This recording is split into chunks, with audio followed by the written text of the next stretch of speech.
Metal Detectors, located in sunny Tampa, Florida, where we sell nothing but fun and adventures, treasure hunting gear, and anything you can imagine for metal detecting.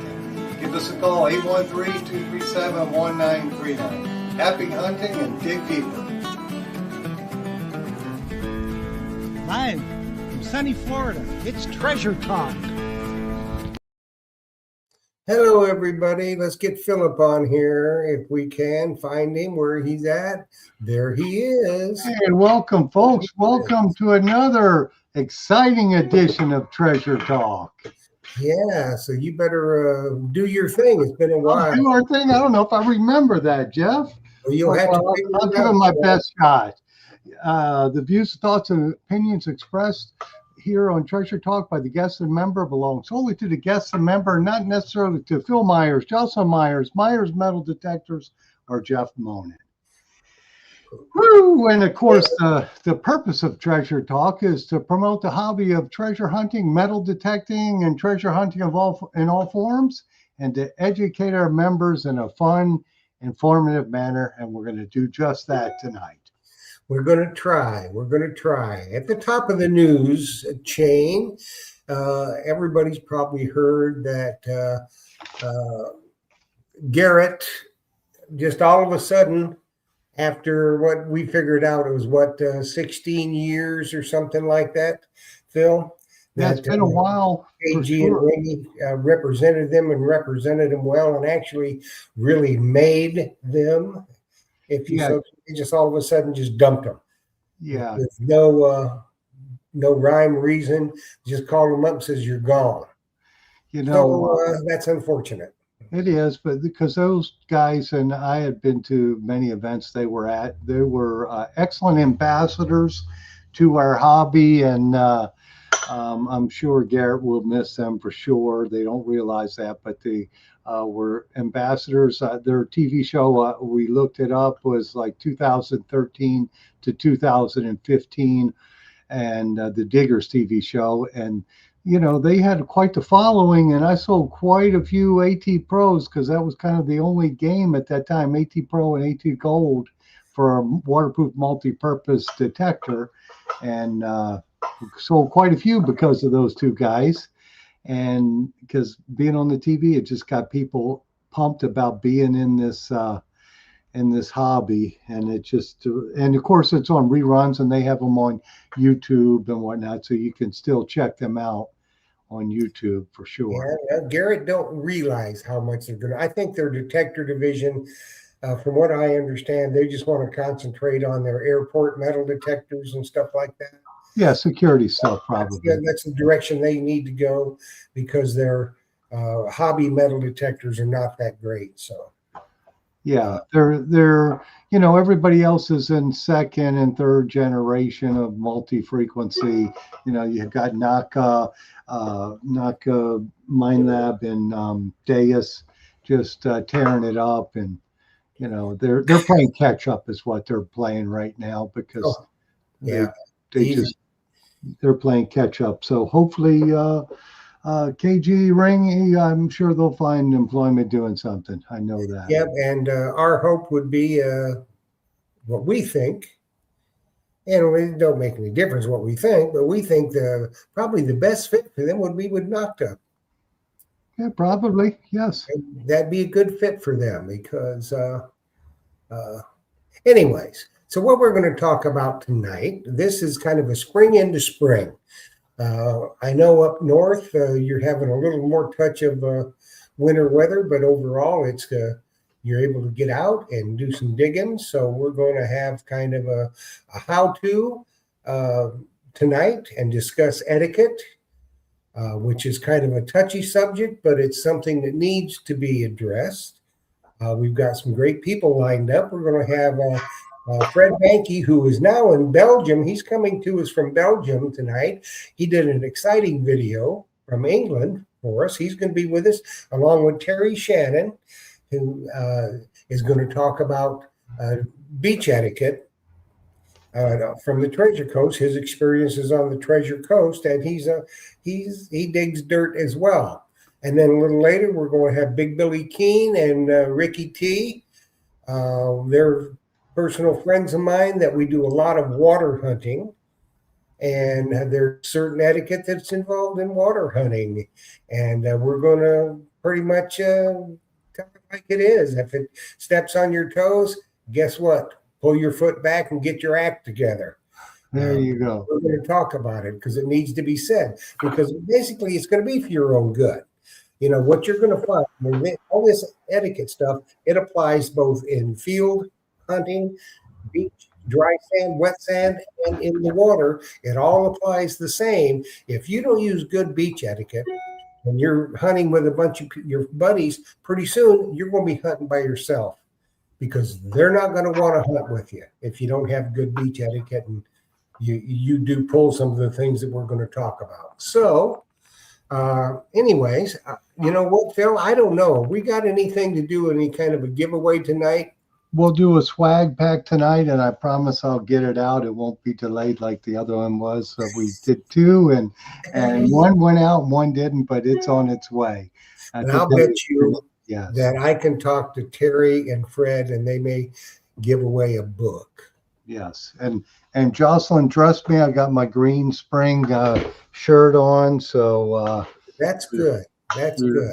We're ready to roll here, and we've got specials in the shop, and we'll talk about them as we're going. Well, let's go with the, you know, what I think is the hottest detector going right now is the Legend 2.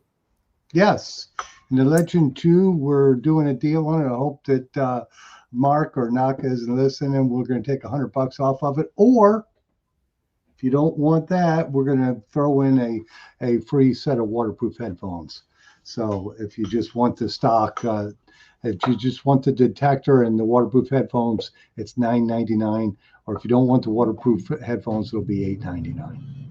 We'll do that tonight. Just holler at me by Saturday so Joe can get it shipped out for you. That's sure. Right.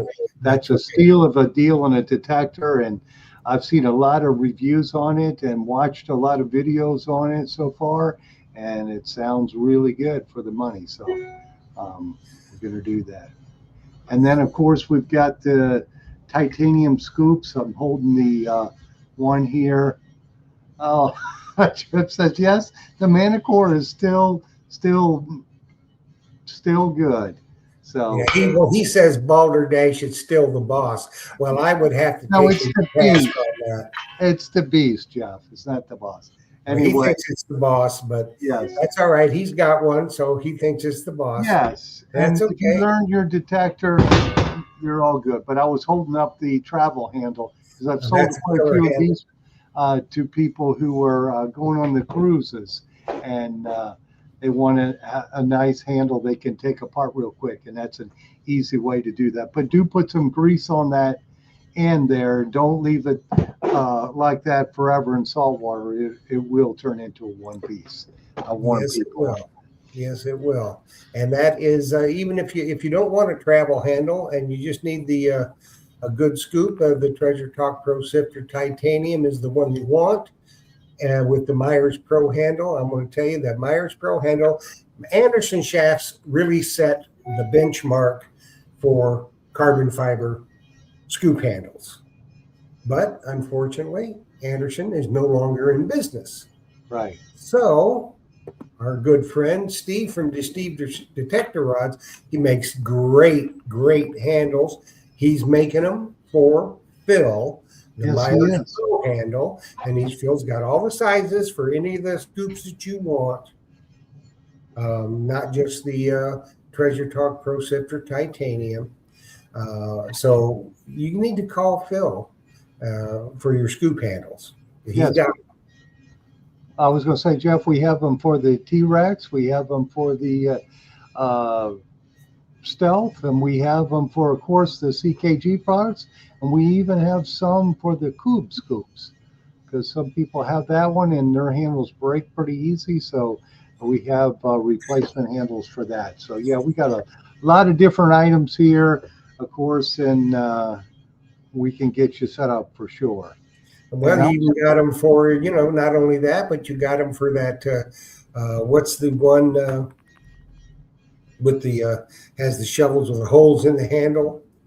Oh, yes, absolutely, for Motley. Yes, we have For them. Motley, that's true. And then also for the can't think of it now. T-Rex, The other one, not the Stealth, uh, Extreme. Extreme Scoop. Yeah, Yeah, if it's a stainless Extreme, I do have that for yeah. sure. And I was just reading somebody on here said that they love their. I think his name was Jim, and it went by so quick. Rob Payne. Oh, he loves his titanium with the travel handle, and also where was the other one at?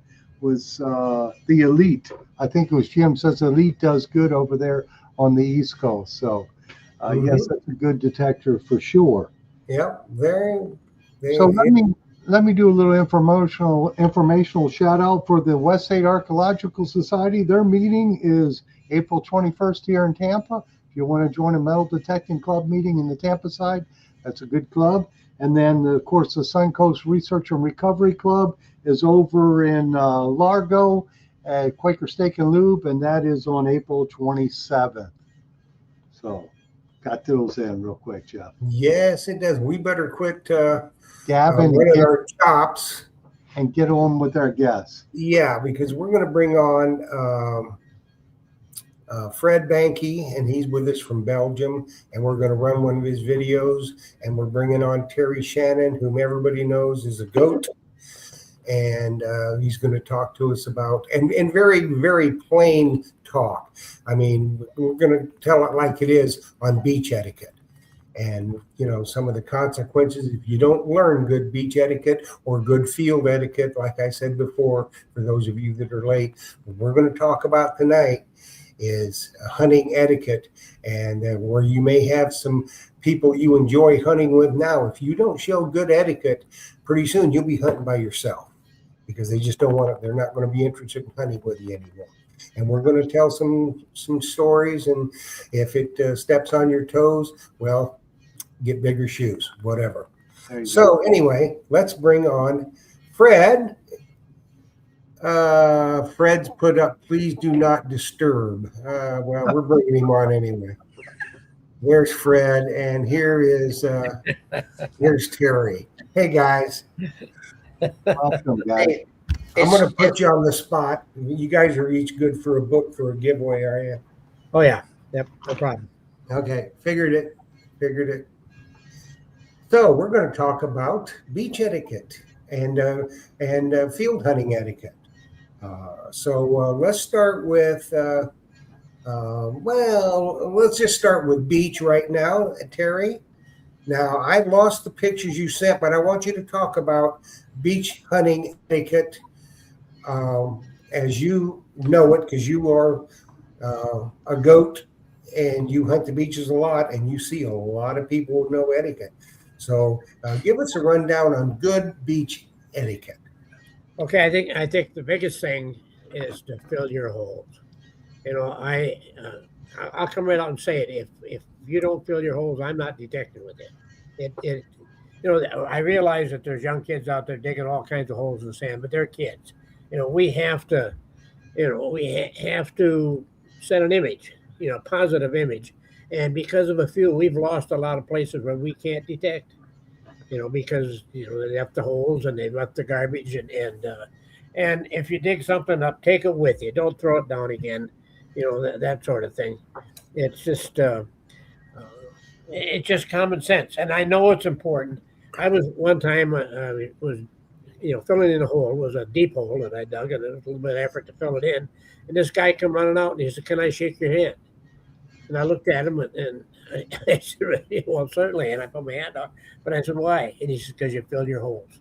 And this guy was not a metal detector. It was a civilian watching me out there detect. So I don't think he's the only one that felt that way. It's really important to, leave the beach better than you found it. Yes, definitely. Let's talk a little bit, Terry, about if you're hunting with, let's say you got two of your buddies with you, and you're hunting along from the water on up on the Treasure Coast. Okay, and you're kind of going down side by side. Tell a little bit of etiquette about that, because this happens an awful lot, and I've seen it, and I've had it happen. I've had it And happen it's many not times. good. Where they'll actually speed up to try to get ahead of you, and it just, especially if you're finding stuff, and it just whatever we find, even if we find a gold ring or something, it's not that important to lose a friend over, and that will really happen. I've had people that I just don't care to detect with anymore because because of things like that, Yep. and I used to, You listening, Fred? well, I used to send out an email list, and I'd find something, and I'm so proud, my chest is out a little farther in my stomach, and I'd send out an email, people, where'd you find it? And like a dummy, I'd tell them. And that one time I found a couple of rings, things were really slow. And one of the fellows called me up, said, where'd you find it? I told him, I got up early the next day at 8 o'clock, which is early for me, and they were just leaving. They'd got there before me, and so it's that's just not right. I mean, be a gentleman about it. I've gone out and, for example, I had one time where we had a big cut, and I got there, and there was a couple right where I wanted to be. And I walked down and introduced myself, and I said, "Is it okay if I detect behind you, on this cut?" And it worked out really well because they each had bounty hunters, and they come up and they said, "We've been watching you dig," and they were heading to Walmart to take the bounty hunters back. So, I lose my train of thought here though. But the beaches have a wonderful thing happened to me today on the beach. I seen the crew that bring in all the pipes and all that kind of garbage out there, just ruining our beaches. They were taking the equipment off the beach today. Apparently, they're done right in front of our place here. But they drove by me with a couple, payloaders with these big pipes in it, and another captain and all that sort of stuff. It's just terrible what they've done. And I actually have had a pretty good couple days of detecting. I got another ring yesterday, and that. And, I was looking at the beaches, and I went up yesterday. I hit about 5 beaches. I just stopped and run out and take a look at it. And I went up and I found one that had a steep bank going down to the water. And that's where I went, I've always preached, follow the waves out. Well, with all this new sand on that, you're better off staying up high, staying up high where with the sand washing in the way it's washing in, anything lost out there gets covered in an hour or so. But if there's a steep bank going down, you've kind of it'll come up to that bank and lay right in that trough there. And, I've had some pretty good days, a lot of sinkers. I dug about 20 sinkers the other day, and I got, I think, 6 or 7 today, So we got a question for you, Terry. It's from Jim Hamovic, whom you know. He says, Terry, what's the best way to approach a person who cuts in front of you all the time? I've had runs like this. That's a tough question. You don't want to get into a fight out there or anything like that. It isn't really worth it. But I think that I would mention that that I was kind of offended by it. And if he didn't like it, screw him. I guess it depended on, the individual and how he did it and stuff like that. Some people just don't know, that they're newest to the hobby and maybe go up and be a real Nate and say, this was kind of, just try to educate them a little bit, but be good about it. Wish them luck, that kind of stuff. And let them know that they're wrong. They're doing something wrong. And then some people say, oh, well, I didn't realize I was doing it. And they do it. And they do it on purpose. I know that. One of the things, too, and I was thinking about this today, and this is kind of off topic a little bit, but I'd like to bring it up if it's all right, is the first gold ring I ever found, metal detector in the water. I found it one day, and this back in Minnesota. And the very next day, I was in a different spot, and I was detecting, and a couple little kids swam out and said, what are you doing? I said, I'm metal detecting. And what are you looking for? I'm looking for rings. Do you ever find, And I said, yes, I found a gold ring. Well, I found it the day before in a different lake, but they left. And pretty soon they come back out and said, our mom lost her ring, and we think you have it. And she wants her ring back. And I still hadn't picked up on it. I said, no, I don't think so. I said, have your mom, give her an address, and if I find it, I'll get back to you. As I walked off the beach, there's 3 young fellows, about 15 or maybe 18, 20 years old, said, you got our mom's ring. We want it. And I just said, I used to be the sheriff there, and I said, I'm the sheriff for going up to my office right now. And I bluffed my way out of it. But my recommendation is when you find something on the beach, if you find something good, stick it in your pocket. Don't show anybody there. You can show them later, but don't show them there. And what I would do, and is get a junk ring or something and carry it in your pocket. So when you find that diamond ring, you stick it in your pocket, and they say, "What did you just find?" You pull out the old one, and because I had a good friend that lost a real good ring, and he's positive that this fellow, scammed him, that type of thing.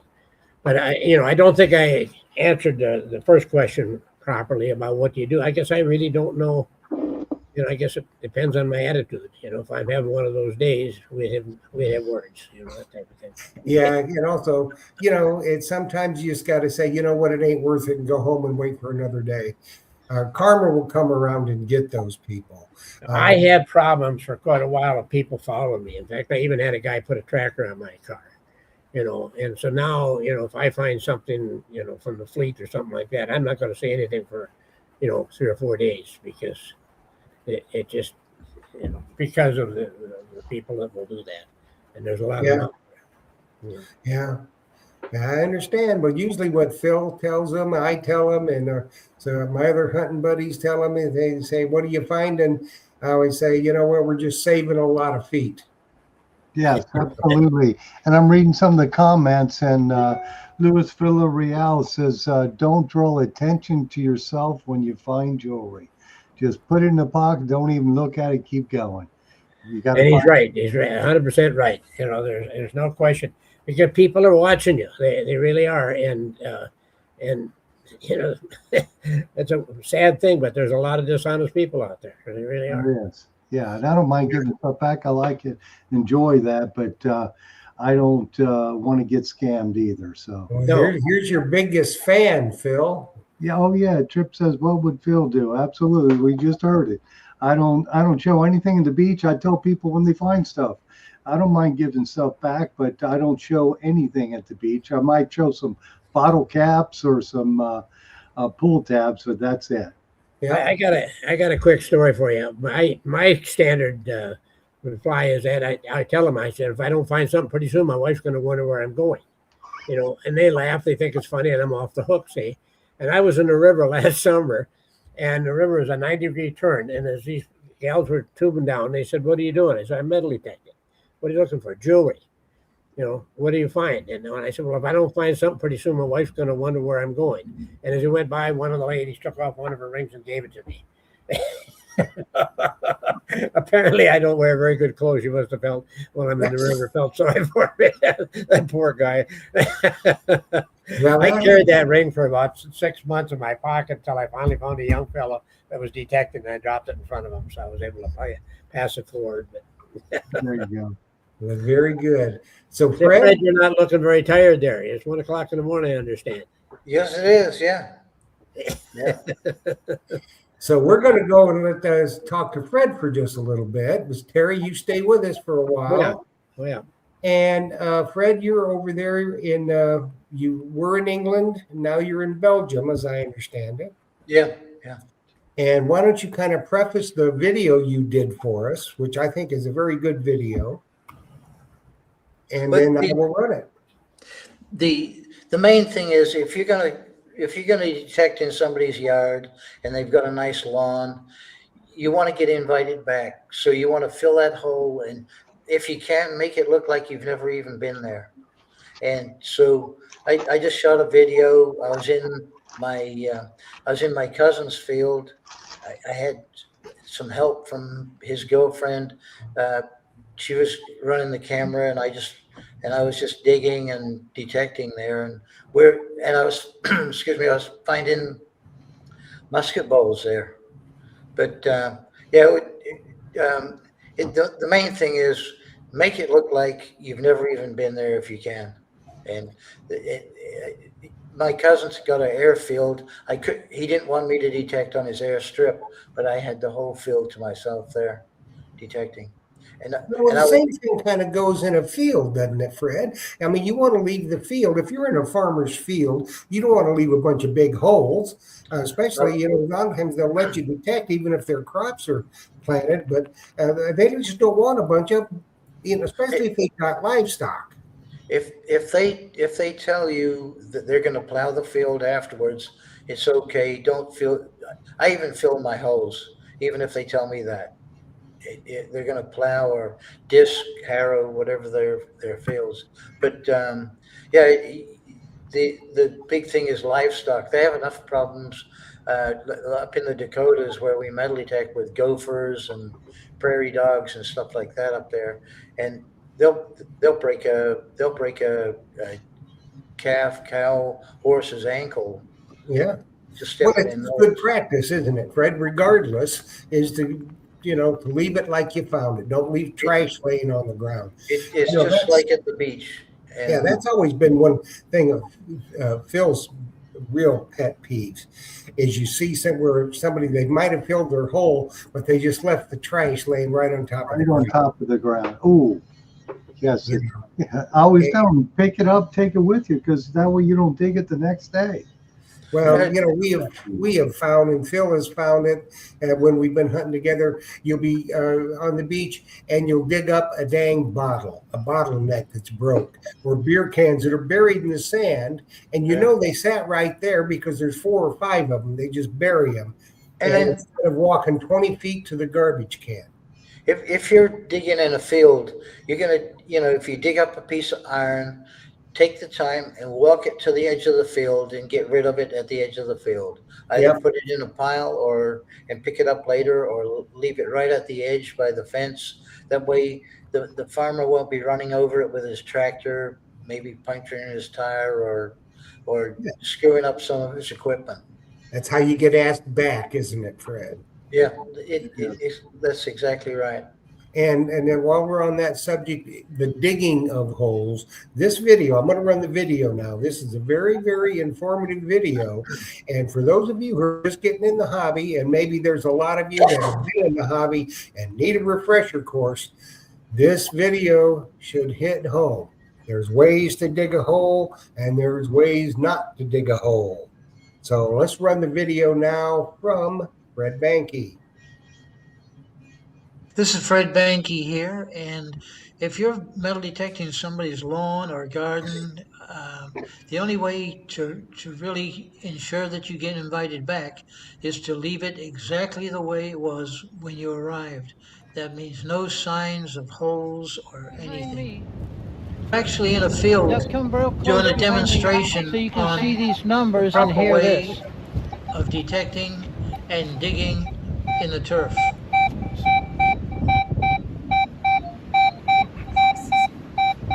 And you can see that was a good signal.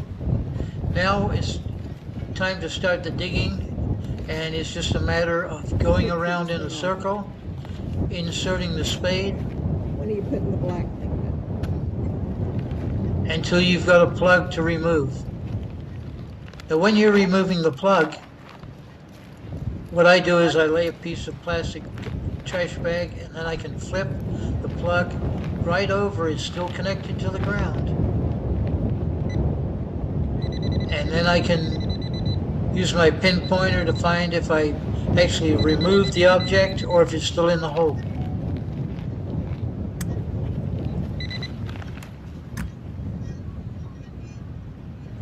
Here you see I'm pulling the bottom part out, and I've actually removed the object that was in the bottom of the hole.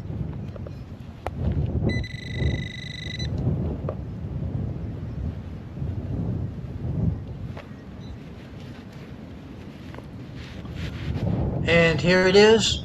It's another darn musket ball. Seems like every time, everywhere I go, I find musket balls.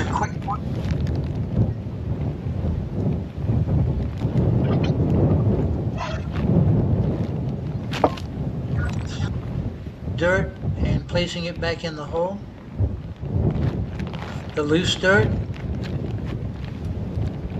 That loose dirt would have been on the grass if I hadn't had that plastic film there. Now I'm just going to flip over. The plug is still connected and do my. So you do actually have another option, and that option is if it's a very shallow target, you can then turn around and use your pinpointer on the surface. And the pinpointer, if it's really shallow, will pick up that target. Then it's just a matter of taking your cutting tool, your spade, and just cutting around a smaller area and very shallow. And you're going to cut around that whole area then. And then you're just going to take and flip that over and still see that it's still attached. And then you're going to use your pinpointer and look for that very shallow target, and it should not take long to locate that. And if you look at that, you can actually see something at the bottom of that piece of turf there. And yes, it is. It's another musket ball. Then now it's just a case of taking and covering back up that plug. Now it's just a matter of carefully putting the plug back in the hole, folding it over, and pressing that down so nobody will ever know you're there. You're detecting relics. Things you want to check for is, of course, VDI number, non-ferrous, and you want to check your depth to ensure that you're not going too deep or too shallow when you're actually using your spade or using up your.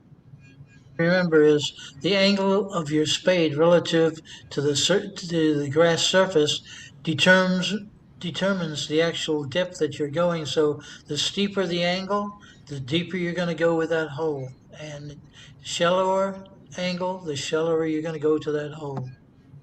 This demonstration video was actually produced in Norfolk, England, and the wind was blowing about 25 miles an hour, and the temperature was maybe just a little under 40 degrees, and it was absolutely miserable. But it's a place that I really do want to get invited back, and that's why I did such a good job covering my holes and ensuring the grass was not damaged. Very good, Fred. Awesome. Yeah, that was a good video. Outstanding. Let's see if I got the right one. There we go. Outstanding, Fred. I love that pouch. Yeah, it's a good pouch. And we But- just had a comment. Somebody said that the coveted Myers towel is on Artemis too, so it may be the case. A lot of the guys, they use the Myers towel. I like to have the plastic construction bag because the dirt will slide right off of that real easy, and you're not going to make Right in the hole, yeah. not going to make a mess with that. Yeah. But as far as etiquette when you're digging next to somebody or close to somebody, something Terry and I do when we're up in North Dakota at the Indian War stuff is if one of us finds a little hot spot for bullets or anything, we'll call the other guy over and we'll both metal detect around that area. I'm in Belgium with a friend of mine there, and he, we both get excited if we find something. He gets excited if he finds something, and he calls me over because he's really good at giving me a history lesson of what we're finding, and we're finding some real treasure over here. And what I do is I just leave my spade in the ground where I'm at. I lean my metal detector against it, and I walk over several yards, however far. It could be, quite a ways across the field to see what he's got. And then I walk back and metal detect around that area. But Terry and I work together, and we do this on the beach. Even if somebody hits a hot spot, we'll call each other over and we'll share that spot and find our stuff there. That's very good. That's very true. And you kind of hit it right on the head. Both you guys did. Now Terry and Fred are going to be back with us. Our next show will be June 29th. And Phil, do you believe it might be our 250th show? 250th show for the 250th anniversary of our great country. That is correct. And Terry, and also I wanted to let you know, both these guys are working on new books. Nice. So hopefully we'll have some more updated information by that time. They will be here. We're going to have a lot of good giveaways. Also, we just found out that we're going to cover a little bit on our 250th anniversary of our country and the show. We're going to have the Truckleys from the gold mining camp in North Carolina. Cool. Yeah. Going to give away a 3-day pass to go pan for gold and that kind of stuff. So it's going to be a really good show. But Terry, Fred, Can I just guys, dude, yeah, can I just mention what we found today? yeah, So we've been finding a lot of stuff, and the first day I found my first hammered Roman coin. But today we're metal detecting a battlefield. The battle went on in 1794, and it was between the French and a few other countries.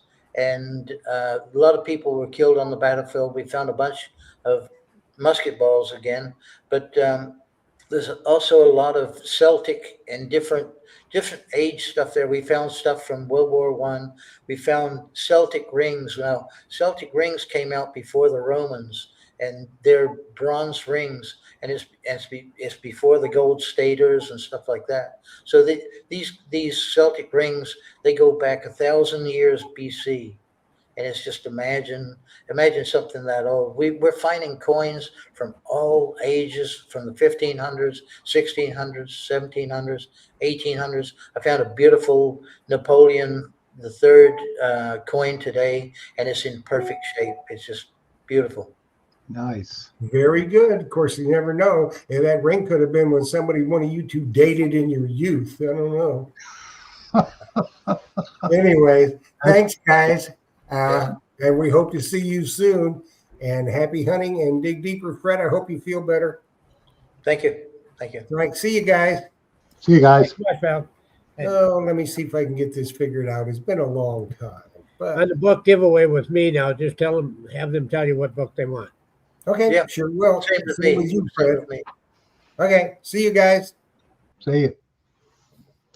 Okay, so we're Those kind two of have some really cool books. So Yep, they got a lot of them, don't they? they do. They have a lot of them and got a lot of information in them. You got to get one of those for sure. Yep, and we're going to let's just go ahead right now. I'm going to bring on our next two guests. They're going to talk about water hunting etiquette. And while they're doing that, I'm going to get the giveaway set up and we'll do a giveaway. And the giveaway will be the Meyer Swag Pack and then a book of the winner's choice from Fred and Terry. So there's going to be one winner tonight, and it's going to be a good one. You're going to get the coveted towel. Oh, yes.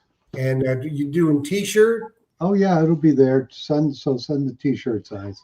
The towel was worth it. It's just regardless, the towel's worth it. Isn't that right, Phil? Oh, it is. And you can use it to put your dirt on it if you're hunting in somebody's yard and you've got to take and have a little plug cut. You could use one of Casey's shovels. We have all these in stock, and or some folks like the lash. We stock those, and you could put the dirt on the towel and then dump it into the hole. Or you can just display the towel and everybody will know that you're a pro because you've got a coveted yellow towel from Meyer. And they know not to mess with you, right? Absolutely.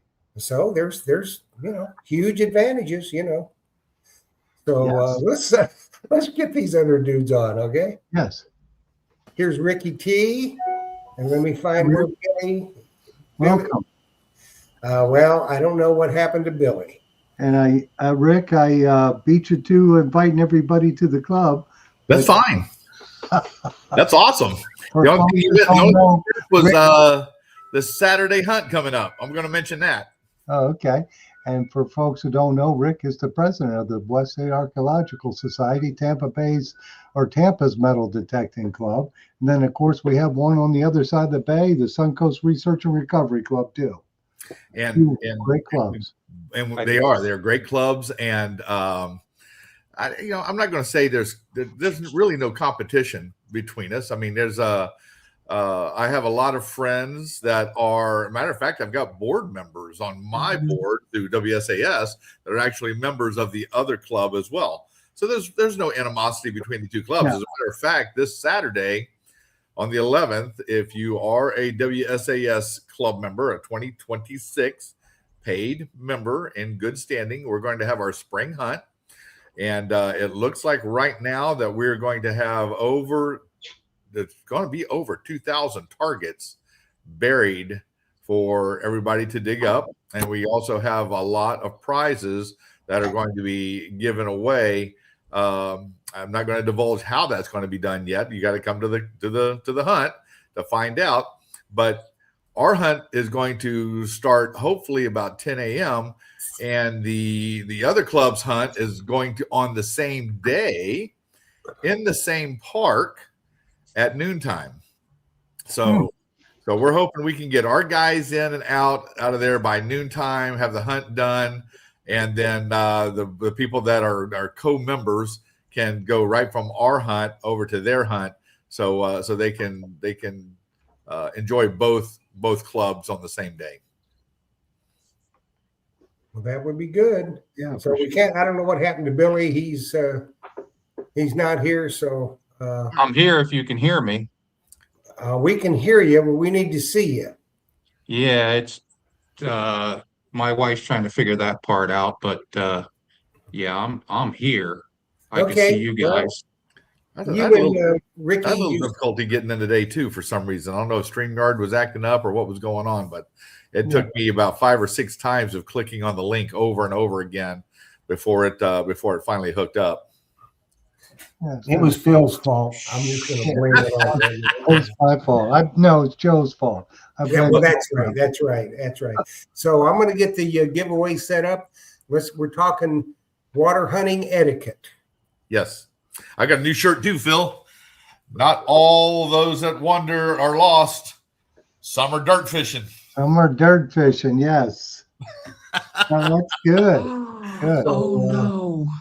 So let's anyhow, talk about. Go back to I will StreamYard, talk to Steve. you just briefly, and I'm sure He Billy just took us will. offline. Yeah, I can hear Billy and his wife talking. Yep. I'm going to mute their I mic. just did. You get. I muted him, Jeff. Okay, good. So Rick, take it off. Water etiquette hunting. Yes. And there's a lot of people don't realize there is etiquette in the water hunting. 100%. And I made a little notes here as I was listening to what Terry said, and I'm going to reiterate some of the things that he said as well. But these are some of my pet peeves, as well as things that you guys really shouldn't be doing as water hunters. Don't hunt by other swimmers. Try to stay away. If you are water hunting in the water, you have to respect other people's personal space. So there's oftentimes when we're out and we are hunting and we have chosen a line that we want to hunt. For example, I may get out there and I'm like, I want to be right about armpit deep today. And I'm going to be moving Florida. Of course, the beaches are north-south mostly. So I'm going to move due north and I'm going to stay armpit deep. Well, if I come across a group of people that are swimming in front of you, they've got their little circle, and they're talking about what they're going to do for dinner tonight or where they went last night. Don't get right up on them. Get in shallower water and hustle around them. Or if you can get in deeper water and hustle around them. Oftentimes, of course, I've got headphones on to discourage people from talking to me, mostly. But of course, water hunting, you have to have headphones anyway. But I'll say something as I go by, excuse me, let me get out of your way real quick, and just leave it at that. And then I'll hustle around, get around them, get about 10 feet past them.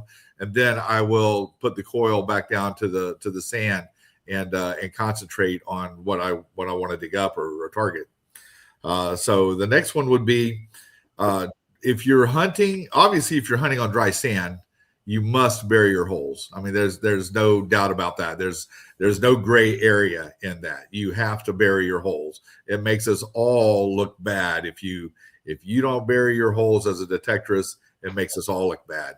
But in shallow water, knee deep to waist deep. If you have dug a substantial hole in that area, and sometimes it happens, and I know you've got the wave action and it's going to bury the hole pretty quickly anyway, I encourage you to do the best you can to scrape some sand back into it and bury that hole as best you can in shallow water. That's where all the kids play, and a 6-inch hole may not seem like a big difference to an adult, but a 6-inch hole to somebody whose lower leg is only 12, 16 inches long to begin with, that's a pretty bad step. And you don't want to hurt kids or be blamed for hurting a kid. Always take your trash with you, whether it's in or out of the water. There's nothing more aggravating to come across a hole that somebody has obviously dug in the past 24, 48 hours, and you get a signal in it and you think, oh, wow, they might have had multiple targets and they didn't recheck their hole. And you get to the bottom of it and you find a freaking pull tab, if Sean's out there. But there's nothing more aggravating than digging up somebody else's trash. Here's another big one for me also. Do not enter the water, if you're water hunting, in front of and close proximity of another water hunter, especially if you don't know that other water hunter. Now, if it's a friend, you can get in and you can get a little deeper, you can get a little shallower, but don't get in front of, if you see a guy and he's out there already and he's armpit deep and dang, that's where I wanted to be today, and he's moving north-south, okay, I might have to move south-north, So don't get in front of another hunter that's already beat you into the water, even if he is in the spot that you had planned to hunt all week. Again, give him plenty of room. If you want to get ahead of him, and by ahead of him, I mean 50 yards down the beach, and then again, stay out of his line. You want to be demonstratively shallower or deeper, then that's probably okay. But don't get right in his line. If he's armpit deep and you want to hit armpit deep, don't get 50 yards ahead of him and get armpit deep. That's just a crass thing to do. Let's see. That goes for dry sanding as well. If you guys that are dry sanders out there and you're not hunting the water, same thing goes for dry sanding.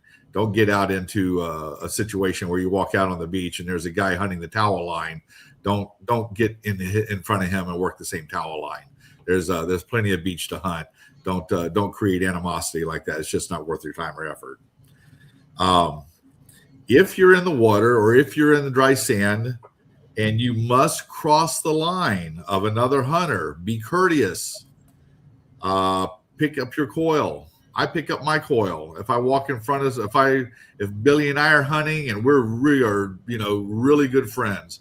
If Billy and I are hunting and he's to my left, and I decide that the shallow area isn't working for me and I want to get deeper and I have to make a left-hand turn and cross in front of him, if for any reason I get a signal in his line, I'm going to point it out to him and keep on going. Hey, Billy, there's a signal right here. When you come up here, there's a signal right here. Do not stop in front of him 10 feet, 15, 20 feet away in his direct line and dig a target. That will get you on the no invite list faster than anything I know of. I had a fellow hunter tell me a story one time. He was hunting out at Fort DeSoto Park, and he was about waist deep water. And of course, the water out there is gin clear. I mean, it's beautiful.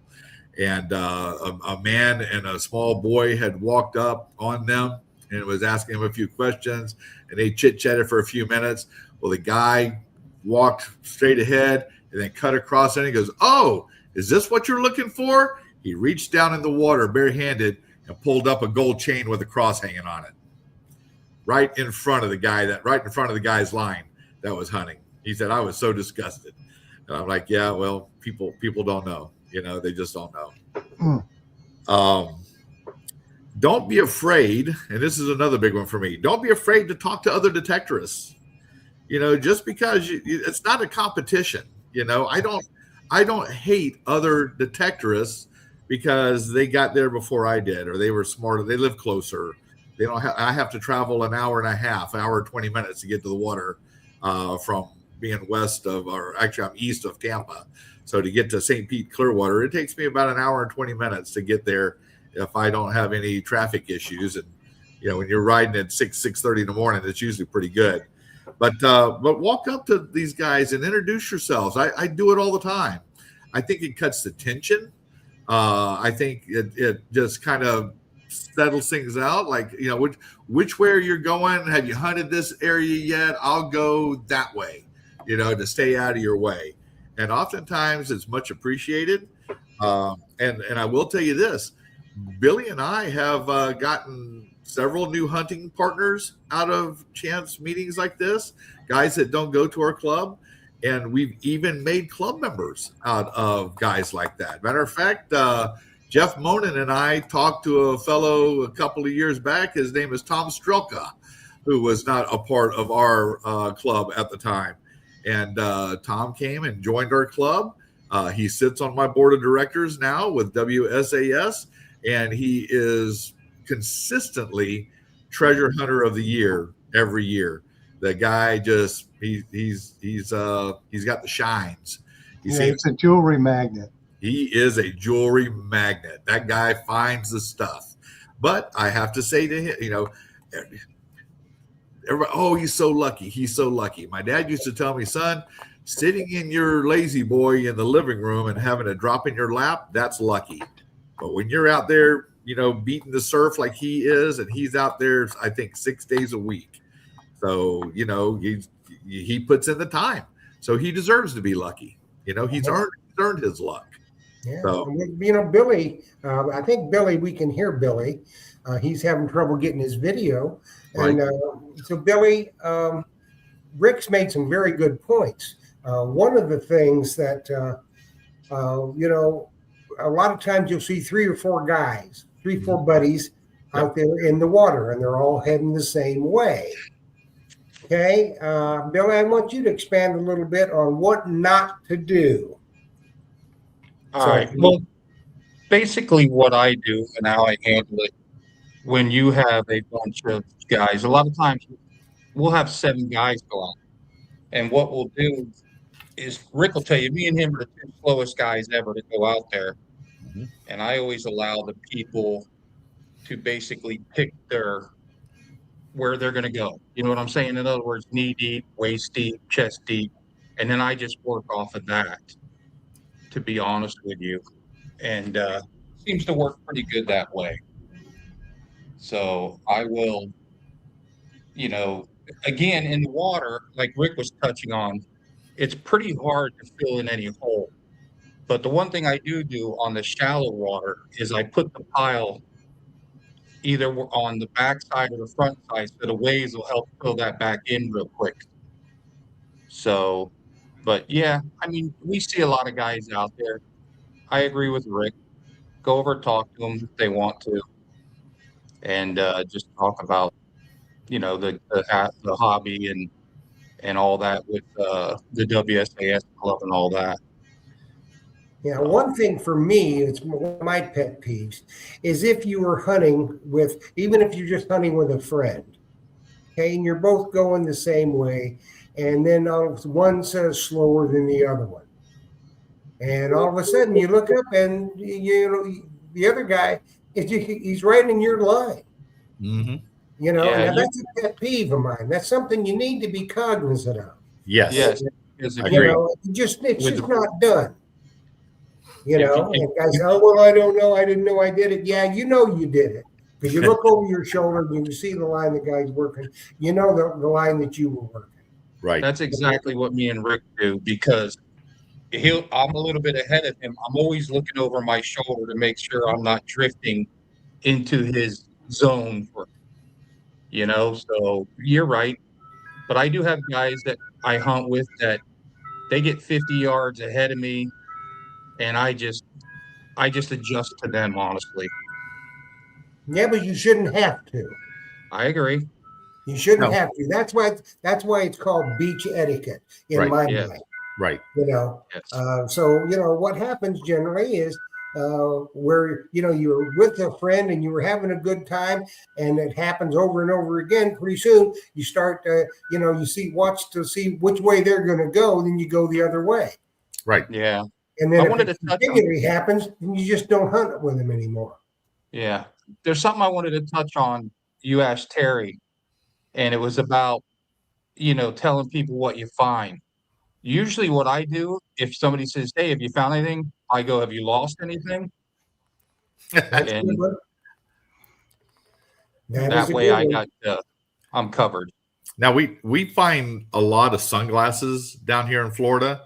Everybody comes and sometimes you get lucky. Billy's extremely lucky with finding really nice Ray-Bans and Maui Jims and all kind of really nice sunglasses.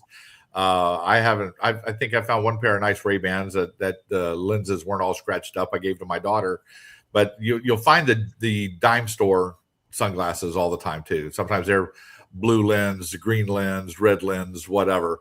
Well, as you're in the water, I've got two bags. I've got a left bag that I wear. That's my garbage bag. And I have a right bag that I wear. That's where all my good stuff goes.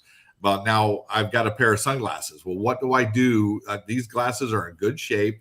They're not high-end glasses. So what do I do with them? The last pair that I had, I walked by. It was one of those incidences where I had a small family in front of me in my line, and I had to walk around.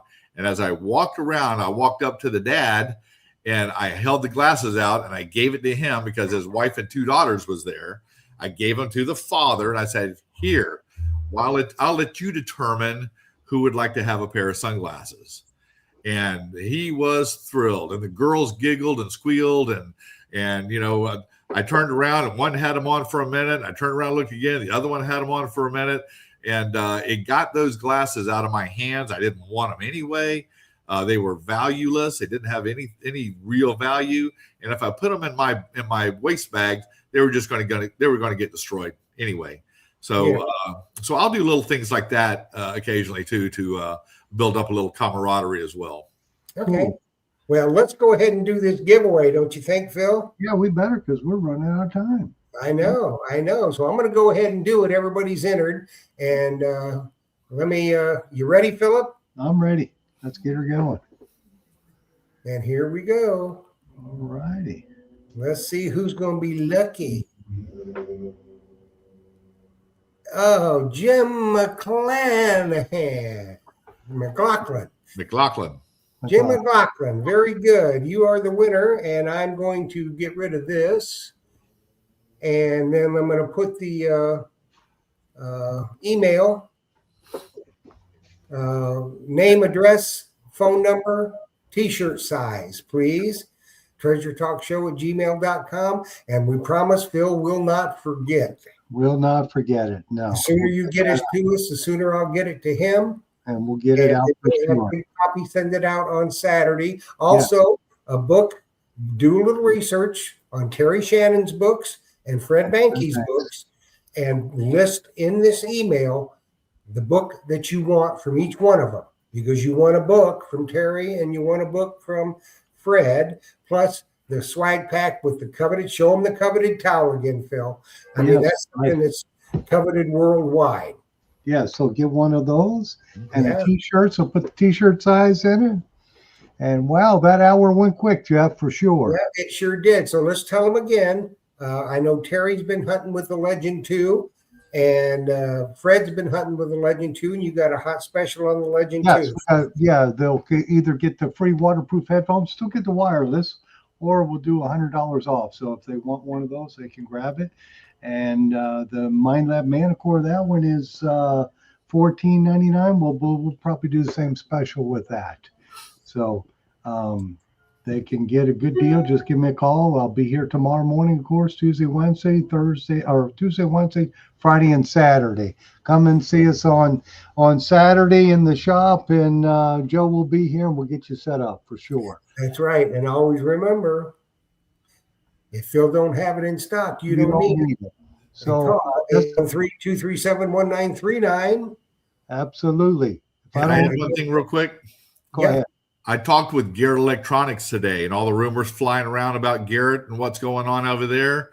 I talked to a friend that's on the inside, and they said it's all BS. Don't listen to it. They're not getting rid of their hobby part of the metal detector business.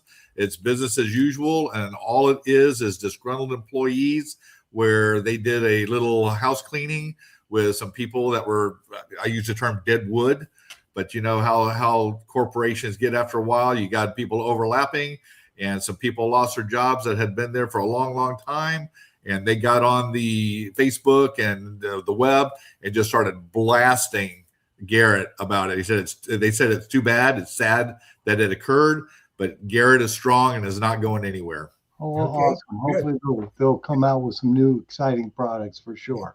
Yep. Well, with that, Jeff, I'm going to say thanks, guys. And we'll thanks, be back Jeff. on June 29th. Absolutely. We'll be back for the June 29th show, and we're going to have some giveaways then, too. So Yeah, hopefully we're going to give away a knock to score. We're going to give away a stainless steel scoop from CKG. Sweet. We're going to give away a 3-day pass to the gold mining camp from Sam and Jimmy Truckley, who manage that camp, and they're going to be with us that night too. So it's going to be a real good night. Terry will be here. Fred will be here. So you never know. They'll probably have their talk about their new books, maybe give something else away, and we'll have the coveted Myers Swag pack, for sure. it's all used all over the world. We'll have something else too, for sure. Yeah. With that, Jeff, I want to thank you. Thank you, Ricky. Thank you to Terry and Fred, if they're in there, and also to the guy who looks kind of like a camera. So Billy, Yeah, thank Billy, you. Billy. For some reason, the picture looks like a camera with a line through it. Well, he And does. thank you, Josh, for Billy's helping. very photogenic. And it's just an awesome day. Call me tomorrow if you need some. All righty. Remember, Phil don't have it in stock. You don't need it. You don't need it for sure. 1939. Happy hunting. Dig deeper. We'll see you on June 29th. We'll see you Good guys. night, everybody. Have a good one. Bye now.